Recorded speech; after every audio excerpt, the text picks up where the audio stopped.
Justice PC Ghosh అది ఏదైతే commission ఉందో నివేదిక సమర్పించింది ప్రభుత్వానికి.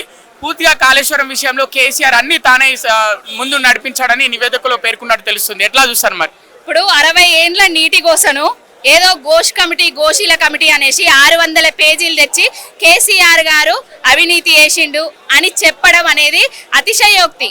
కేసీఆర్ గారు తెలంగాణ తెచ్చింది నిజం, తెచ్చిన తెలంగాణలో 60 ఏండ్ల నీటి గోస తీర్చింది నిజం. కాళేశ్వరం అనేది తెలంగాణకు జల జీవనాధారం అనేది నిజము. కాళేశ్వరం నుంచి వెళ్ళి నీళ్లే రాలేదని అంటారు. మళ్ళా నందిమేడానందం గారు పంపులను ఆన్ చేస్తారు, అది కాళేశ్వరంలో అంతర్భాగమే. మళ్ళా గాయత్రి దగ్గర పంపులను ఆన్ చేస్తారు, అది కూడా కాళేశ్వరంలో అంతర్భాగమే. మరి నీళ్లు రాని కాడ నీళ్ళు ఎట్లా ఎత్తిపోస్తారా ఎదవల్లారా? వాళ్ళ గురించి అసలు కాళేశ్వరం ప్రాజెక్టు గురించి వెళ్ళి ఆకు తెలివని పోకా తెలివని నాయకులందరూ అడ్డం పొడుగు నిలువు మాట్లాడతారు. ఎన్ని నిలువు మాట్లాడినా అడ్డం మాట్లాడినా ఒక్క 2.5 సంవత్సరాలు 3 సంవత్సరాలు మాట్లాడతారు కావచ్చు. మళ్ళా ఎప్పటి అడ్రస్ లేకుండా గల్లంత అవుతారు కాంగ్రెస్ వాళ్ళు.